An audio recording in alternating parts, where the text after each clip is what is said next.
The Roman poet Juvenal was once quoted as saying, "Panem et circuses." Circuses? I can't speak Latin, and it shows. That roughly translates to bread and something you didn't get right. Bread and circuses. Bread and circuses. That's how you control the masses. Keep them fed, distract them. How does Patricia Lockwood's novel "No One Is Talking About This" compare? Well, it's definitely a distraction. Yeah. It's full of distractions. We see, at the same time as all this madness is happening online, we see the whittling away of reproductive rights of women. And it's really clear that the main character doesn't agree with them. But what does she do about them? What can she do about them? She doesn't even worry about them. She just tweets, "Do dogs have twins?" Sorry, are dogs twins? So, yeah, I feel like this is a perfect example of this. I definitely quote. think it's a demonstration rather than a discussion, and the example after example of the kind of fodder that you pick up online and that distracts you as you death scroll, from getting on with whatever, engaging with your government, living your life, yelling at people about reproductive rights, like whatever the thing is delayed by this constant need to consume and keep up to date with the vast, inconceivably vast amount of content that is produced every second of every day. Yeah. Well, I think we've discussed the circuses part. What about the bread part? We had this really interesting quote before. Let me see if I can bring it back up. To future historians, nothing will explain our behaviour except, and hear me out, the mass outbreak of ergotism caused by contaminated rye stores. So, nothing will explain our behaviour except not having bread.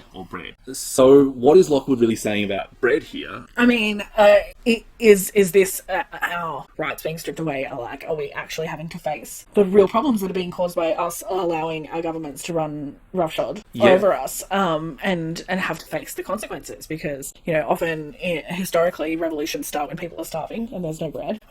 I mean, most of us eat all right now, but the loss of reproductive rights, violence against people of colour, like these. Do most of us eat all right now? I mean, I think this is a myth. I do. Look, I don't go hungry either, but... No, but there is a significant portion of, even in wealthy countries, of people who don't know where their next meal is coming from. You are accurate, yes. Yeah, and I think because of this online culture, we don't see those people. I think those people exist online, but I think that there is a capitalist-driven shame about not allowing yourself to be seen as poor, because that is somehow a personal failing and not a systemic one. You're unsuccessful, and that's clearly a judgment on your character. Yeah. Which obviously is rubbish, but if we're all hiding our starvation, then how are we going to turn that into fuel for rebellion? Yeah. And how are we going to keep the government in line? Wow. So maybe they didn't even need bread and circuses. They just needed pride so that you would lie about having bread and circuses. Yeah. So it's an updated version of the quote, isn't it? Circuses are actually more important than bread. That's the conclusion we've come to, isn't it? It is. Thanks, Lockwood. That's depressing. That is depressing. Humanity, you're a bit shit.